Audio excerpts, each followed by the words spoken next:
Graça e paz, minha amiga, meu amigo que acompanha diariamente a nossa meditação sobre a Palavra de Deus no Santo Evangelho. Hoje num horário que não é realmente o nosso horário costumeiro e até com roupas que não é de costume. Eu acabei de celebrar agora a Santa Missa aqui na capela do nosso Colégio Pio Brasileiro, e a missa da tarde, a missa da noite, na verdade. Mas esse dia para mim é um dia especial, é um dia que tem uma marca, um gosto e um sabor muito particular mesmo, porque há 40 anos atrás, era o dia 7 de junho de 1981, na cidade de Santo Antônio de Jesus, na Bahia, eu, juntamente com um grupo de eu acho que éramos 100 naquele ano. Era um domingo de Pentecostes, nós subimos o altar do Senhor. A gente cantava, aquele grupo imenso de meninos, todos vestidos com roupas brancas, uma forma de túnica, com um laço vermelho, porque era o dia de Pentecostes. Fazíamos lembrança disso e nós cantávamos: um rei fez um grande banquete, o povo já foi convidado, a mesa já está preparada, já foi o cordeiro imolado. Eu me sinto feliz perto de Deus, eu encontro meu abrigo no Senhor. Um rei fez um grande banquete, o povo já foi convidado, a mesa já está preparada, já foi o cordeiro imolado. Portanto, nesse dia, lembrando os 40 anos da minha primeira comunhão, que pela primeira vez na vida eu recebi Jesus na Divina Eucaristia, eu não queria deixar de, no dia de hoje, meditar também a Palavra de Deus com você, mesmo que seja nesse horário que não é o costumeiro, mas gostaria de assinalar, porque também isso para mim, na minha caminhada evangelizadora, foi fundamental. Ainda naquele mesmo ano, eu iniciei a chamada catequese de perseverança, ajudado pela irmã Helena, uma religiosa mercedária. A primeira comunhão nós tivemos orientando o nosso grupo, ao menos, era a Glória Oliveira, uma grande catequista da nossa comunidade.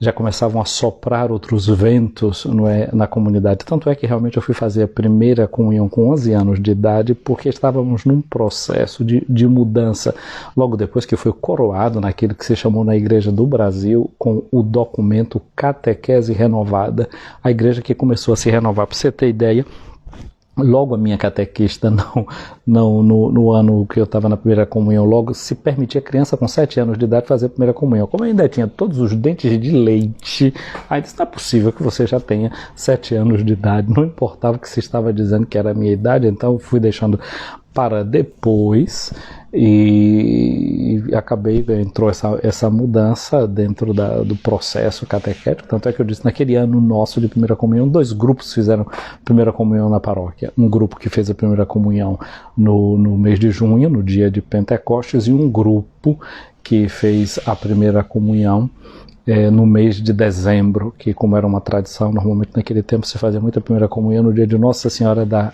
Conceição, a Imaculada Conceição. Então eu quero agradecer a Deus esse fato de entrar para o grupo desses que recebiam o corpo e o sangue de Nosso Senhor, o sacramento dessa minha pertença, dessa minha vida, dessa minha inserção no seu corpo.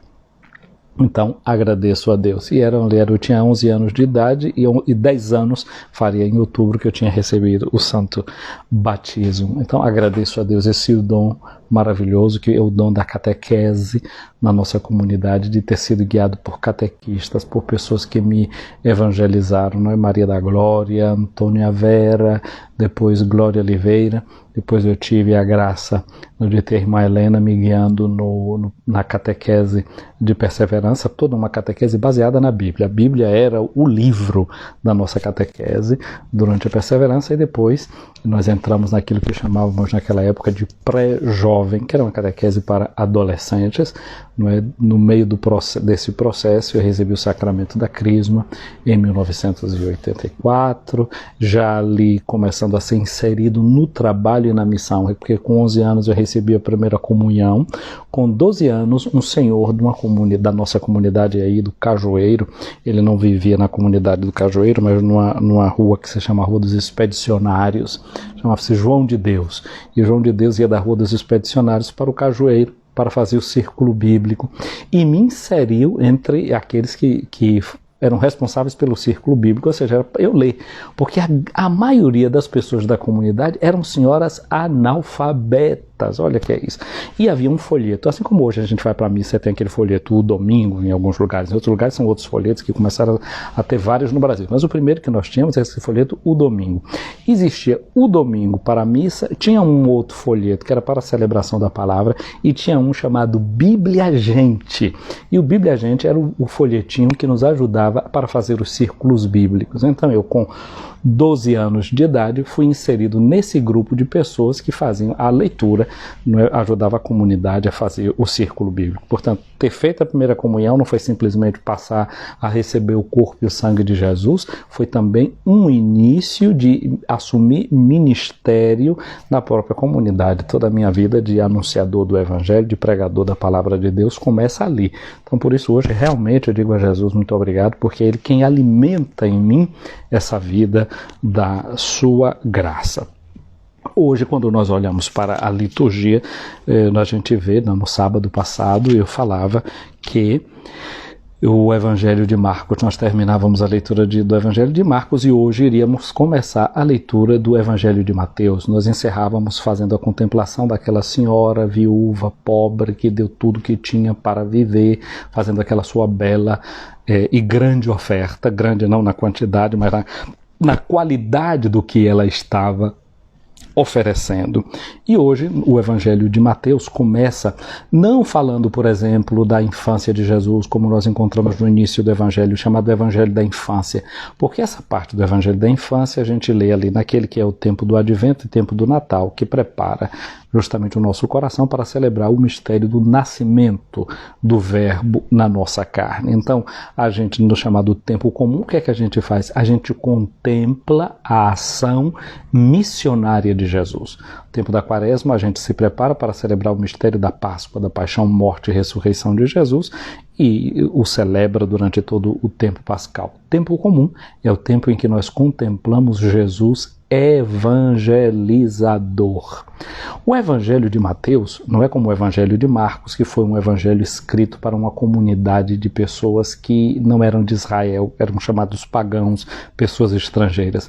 O Evangelho, segundo Mateus, é um evangelho, em vez, escrito para uma comunidade de pessoas que vem do judaísmo. Um evangelho escrito para judeus, para pessoas que vêm da fé de Israel, que conheciam a Bíblia. E o Evangelho de Mateus, então, quer ajudar a responder essa questão que Jesus é aquele que veio, aquele que está prometido pelas Escrituras.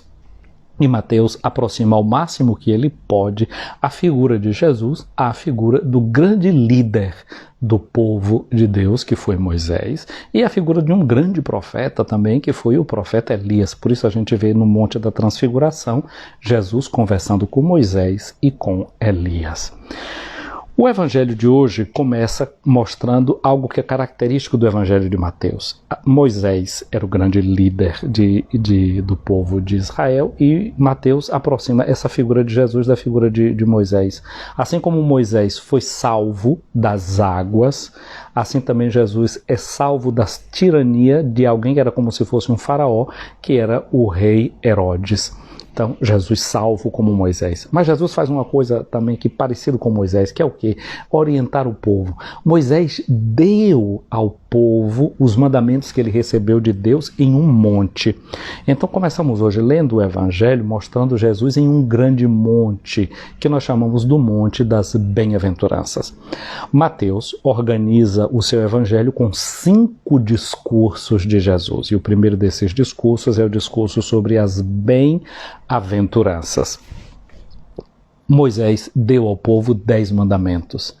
Jesus não dá mandamentos, mas também dá orientações ao povo para a sua felicidade. Os mandamentos foram dados ao povo de Israel. Jesus, no Evangelho de hoje, ele vai nos apresentar as bem-aventuranças. E quantas são essas bem-aventuranças? Aí a gente, quando vai ver a nossa mentalidade de cristão, às vezes se perde. Os mandamentos nós sabemos de cor, são 10. E as bem-aventuranças? Elas são 8. E uma coisa interessante é que no passado, o que foi que a igreja fez? Já na arquitetura da igreja, muitos batistérios, o lugar onde os cristãos eram batizados, tem a forma octogonal. O batistério tem 8 lados, justamente para dizer que quem é batizado entra nesse mistério da vida beata, da vida feliz, da vida bem-aventurada. E que as bem-aventuranças não é só uma questão de coisa que entra na nossa cabeça, nós somos mergulhados nessa vida beata, nessa vida feliz, em Jesus Cristo mesmo, que é aquele que traz a verdadeira felicidade para o ser humano. O número 8 também para os cristãos era muito importante porque é o mistério do 8º dia, o dia da ressurreição do Senhor, o dia novo, o dia que é o próprio Cristo, Senhor. Este é o dia que o Senhor fez para nós. Alegremo-nos e nele exultemos, vai dizer o salmista no Salmo 117.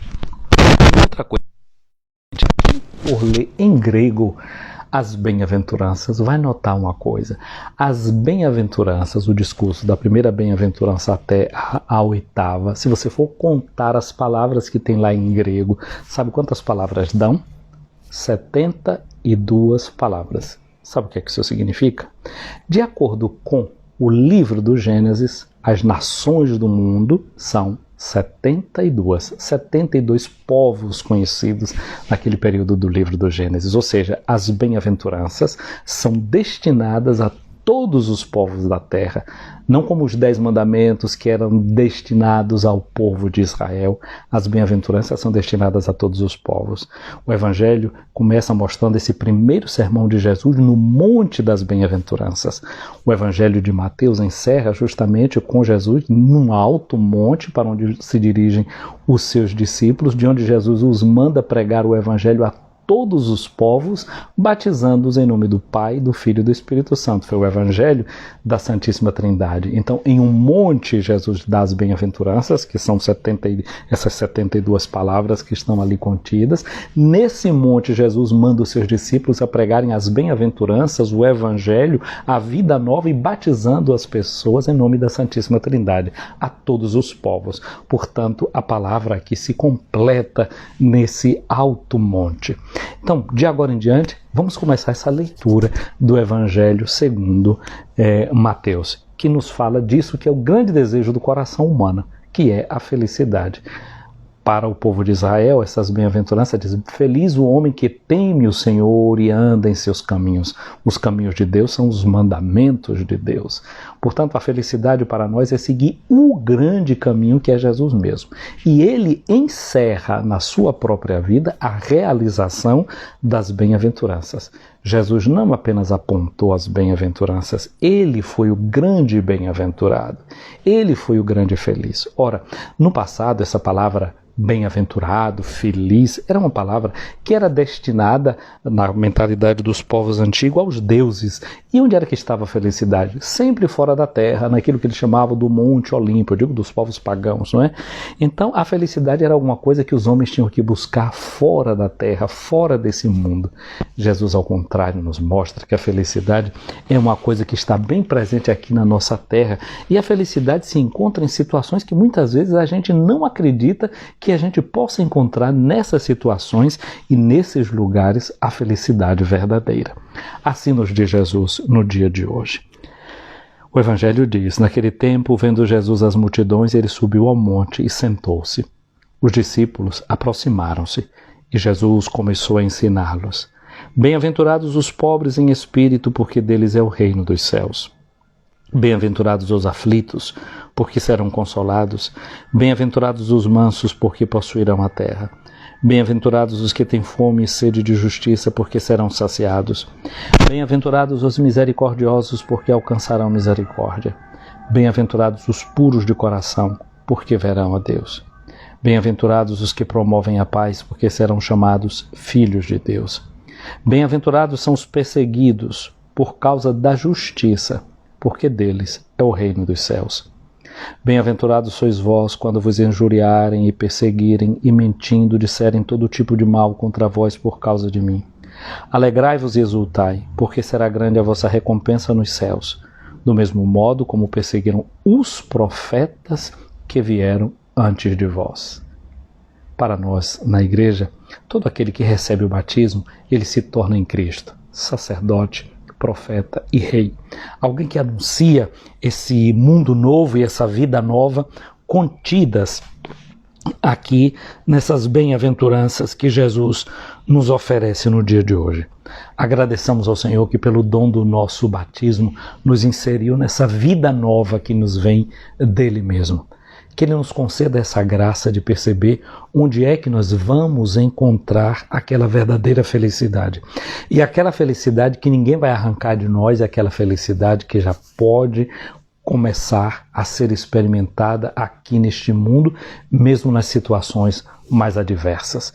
Que nós possamos, a partir de agora, acompanhando o evangelista Mateus, deixar que Jesus nos evangelize, deixar que Jesus transforme o nosso coração pela luz que nos vem da sua boa nova, a boa nova do seu evangelho. Vamos ficando por aqui por hoje, agradecendo a você essa sua presença. Se você quiser, curte aqui esse nosso vídeo, indica para uma outra pessoa. Se você já está inscrito no nosso canal, muito obrigado. Se não o fez, faz agora e vai curtindo aqui esses nossos vídeos. Um abraço grande para você, muita felicidade e muita paz. O Senhor esteja acima de ti para te proteger. O Senhor esteja à tua frente para te guiar, o Senhor esteja atrás de ti para te guardar, o Senhor esteja ao teu lado para te acompanhar, o Senhor esteja dentro de ti para te abençoar. Venha sobre ti a bênção de Deus Todo-Poderoso, o Pai, o Filho e o Espírito Santo. Amém. Um abraço a quem está aqui, não é, participando dessa live fora de hora, não é? Mima Costa, a Ivete Mota, a Bia Ângelo, Monique Brandão. Um abraço para ti, Monique, Deus te abençoe. A Lilia Davi Luna, também aqui presente nessa nossa transmissão. A Thaísa Janaína, Maurício Xavier, ao Padre Tiago, a Jusce Lago, a Islam Welber, a Gil Roger, Leo Passos, Vilan Cruz, Dilma Aparecida, a Irmairó, alegria ter você aqui, Deus te abençoe, Deus te guarde, saúde, melhoras. Aldalea, aqui também presente com a gente, e Antônio Santos, aliás, Deus te abençoe, Antônio, te guarde, te proteja sempre. Que São José guarde cobrindo com seu manto, nos diz aqui a nossa amiga Dilma Aparecida. Muito obrigado, Dilma. Rose Santos também aqui presente, Mara Barreto, Deus abençoe vocês. A Ana Maria Anjos, um abraço.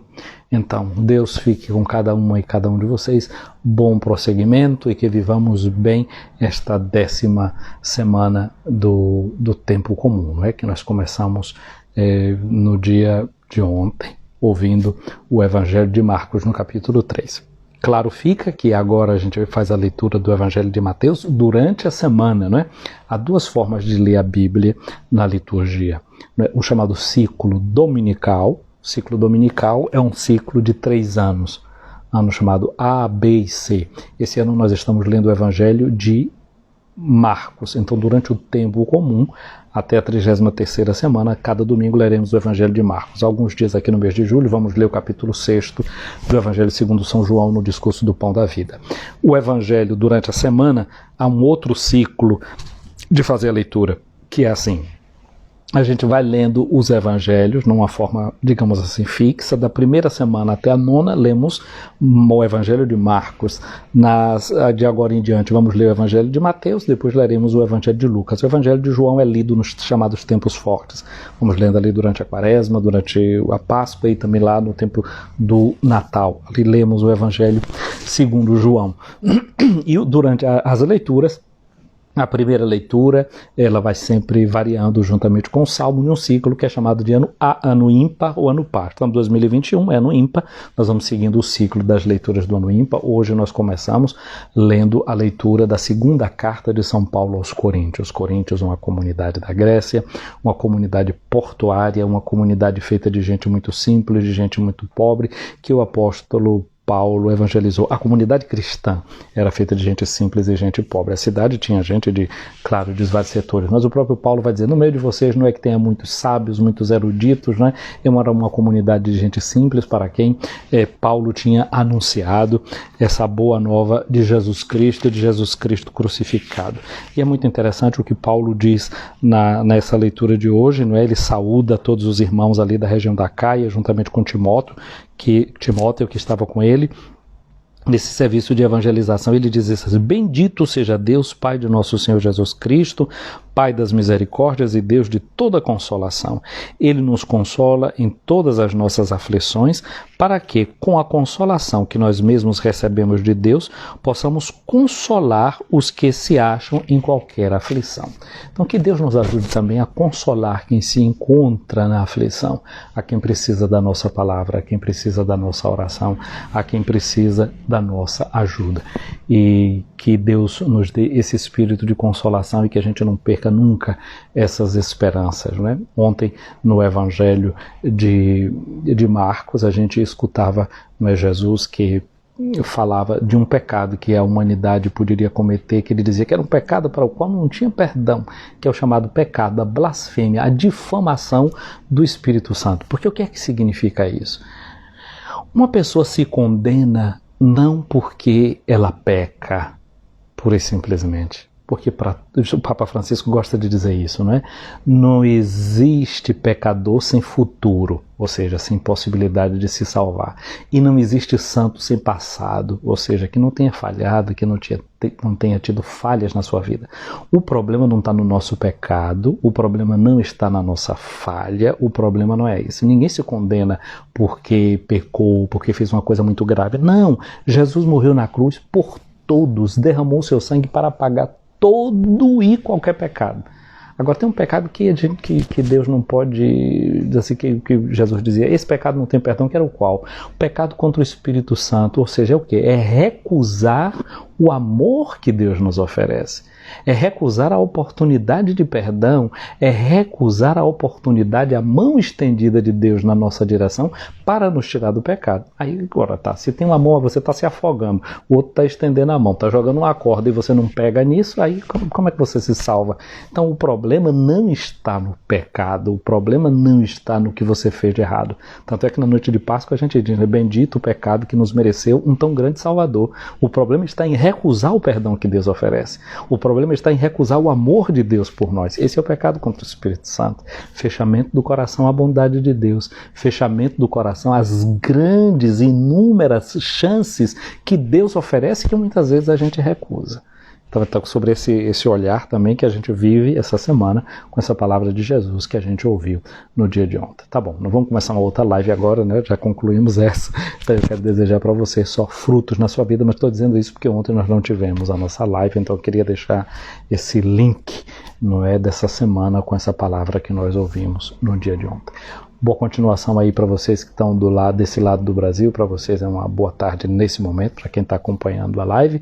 E para mim aqui já é noite que começa, acabamos de celebrar a missa e eu nem tirei ainda os paramentos. Não é agora sim, vou fazer isso e faço dessa minha conversa com vocês aqui a minha ação de graças, o meu agradecimento a Jesus que recebi na Eucaristia agora, como fiz há 40 anos atrás, pela primeira vez. Fiquem com Deus.